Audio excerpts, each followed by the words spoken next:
Hallo und herzlich willkommen im Filoro TV-Studio. Ich bin Joachim Brandl. Schön, dass Sie mit dabei sind. Wir kommen heute gleich zum Thema.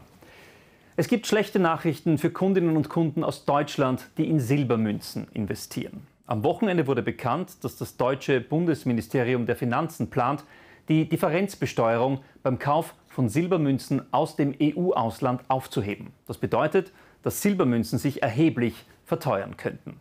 Ein diesbezügliches Schreiben wurde im Internet geleakt. Inzwischen gibt es auch eine Bestätigung, dass es echt ist. Klären wir zuerst, was die Differenzbesteuerung überhaupt ist. Darunter versteht man, dass die Umsatzsteuer auf eine Münze nicht auf den Preis der Münze erhoben wird, sondern nur auf die Händlermarge, also auf die Differenz zwischen dem Einkaufs- und dem Verkaufspreis.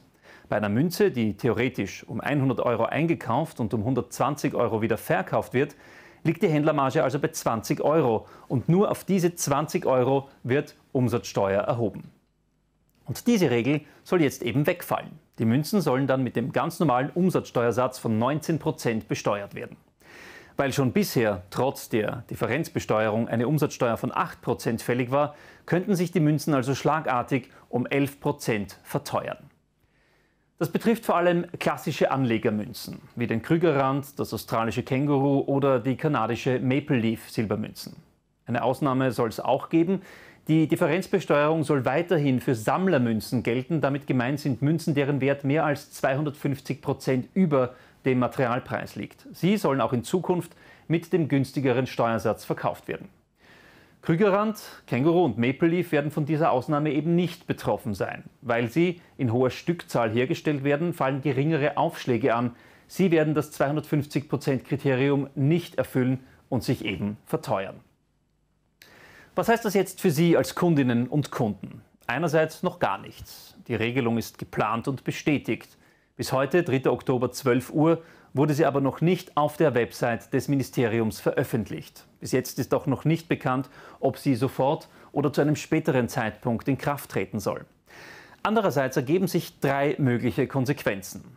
Erstens ist jetzt offenbar ein guter Zeitpunkt, Silbermünzen noch zu besseren Konditionen zu kaufen, also solange sie noch unter den günstigeren Steuersatz fallen.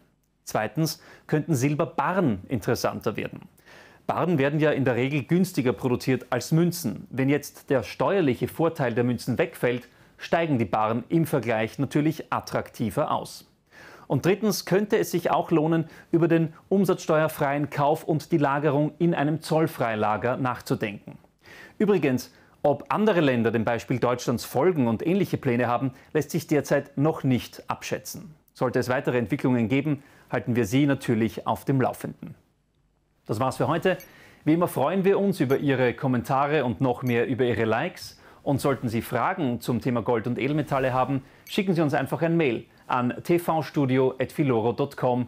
Wir schauen uns das gerne an. Ich bin Joachim Brandl. Bis bald.